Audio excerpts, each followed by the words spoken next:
Basil Gay is an extraordinary man. Ever cheerful and positive, his art is simply captivating. And through it, he has been able to shine a light on our history. He is unique, and this is perhaps best displayed by this daily gardening ritual. I'd like to talk to you about your art, but I understand that you, in the genesis of you as a person, you received some good advice from your father that you've followed all your life. What was that advice?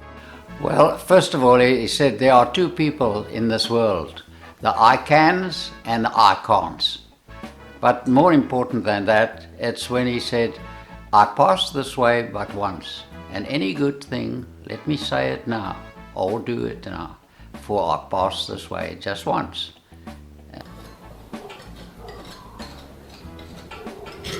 How did you begin your interest in art? Where did that come from?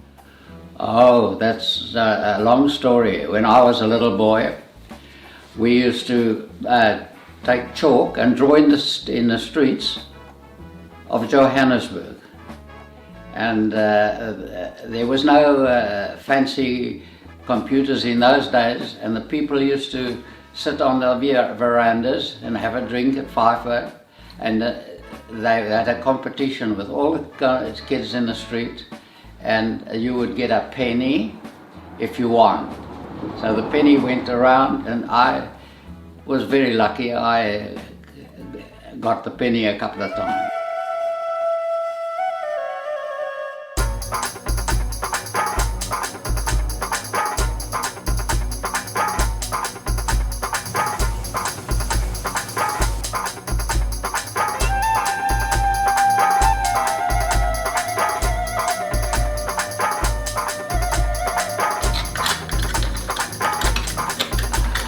I did the sculptures after meeting Nelson Mandela at the Premium Diamond Mine. Throughout his home there are many sculptures created by Basil, but today we'd like to shine a light on his painting, and particularly the charge of the 800 Light Horsemen and associated works. Baz, the 800 Light Horsemen, how did you do that? Well, the only method that I know of is when you do each individual horse, cut them all out of paper, and then you can move each one individually to get the action and the movement. Behind me, the Soldiers Memorial Hall here at Ipswich, where a series of paintings by Basil Gay depicting the legend of the Lighthorse is displayed. These magnificent collection of paintings highlighted by the charge of the 800 Light Horsemen, what's the significance of this particular painting and the paintings in general here? The charge of the Light Horse, Battle of Besheba. This year, 2020, is the 103rd anniversary of that charge. It was significant because it was the last ever charge of that nature. The charge began, or the main reason behind the charge of Besheba was to secure a water source. And what's significant, I think, is that the horses could smell the water.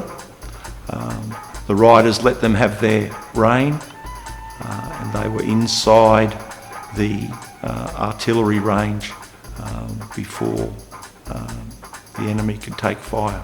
So it was my interpretation is good luck as opposed to good management, but it showed the tenacity of the soldiers of the 2nd 14th. And what's been the response of the public to these works? They are in awe of the realism that's depicted in the paintings. We have had in the past relatives who have had relatives involved in the charge. that's a sort of emotional time for them.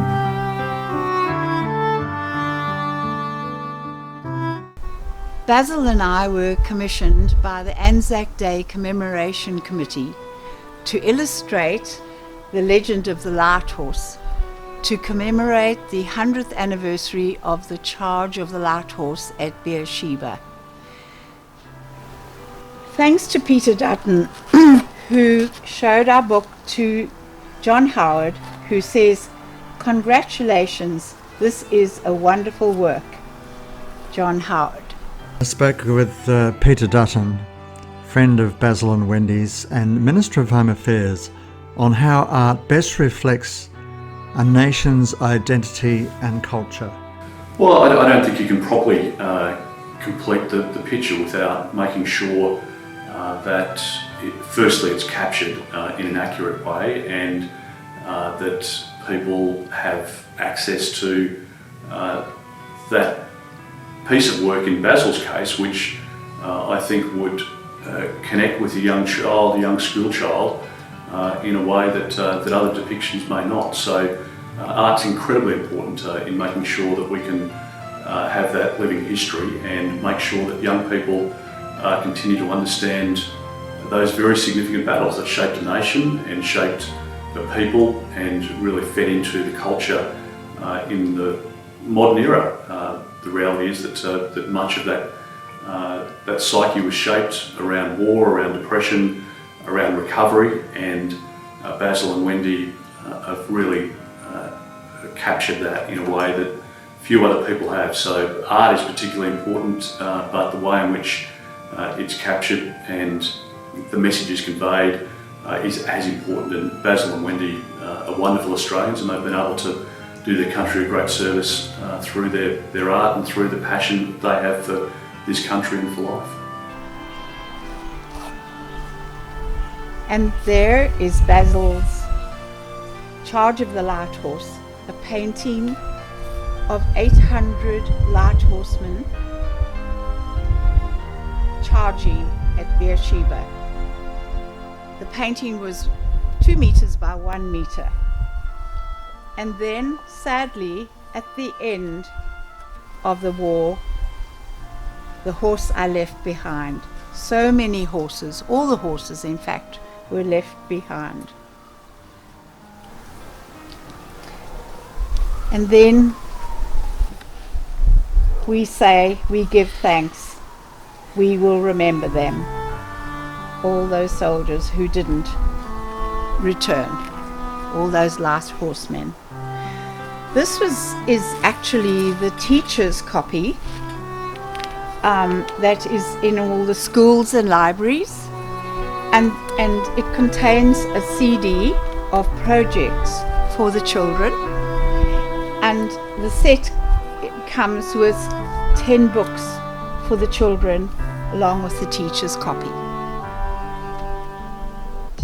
You can see the passion in his artwork, and obviously he's got a natural style and a great natural instinct, but he chooses subject matters which have particular significance, and he has a real capacity to convey the emotion through his art, and I think it would have a big impact, particularly on school children, when they hear the message and see the enthusiasm in his style and the way in which he presents his work. Could you give us 3 words that describe maybe the essence and character of both Basil and Wendy? I think the first word is patriotic, the second word is passion, and the third word is decency. Basil and Wendy's passion is palpable. Their joy of life is exhilarating. Their genuine love and appreciation of each other is inspiring. They are consummate creatives who continue to contribute to our world. And you know, both being creative, we've enjoyed every minute of our 60 years together, honestly. Now, could each of you tell me what you love about the other person? I love that Basil is always cheerful and he laughs a lot.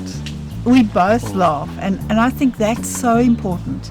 And then if I have a project, he encourages me, and hopefully vice versa. Okay. So And Basil? I match Wendy. Is exactly what she says is what I want as well. We are one of the luckiest, or the very few of the luckiest people when you find the right partner. You know, we console each other, we laugh at each other, we cry.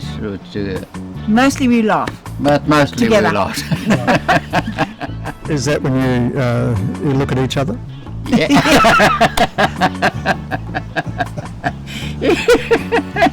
Yes. Thank you. Okay.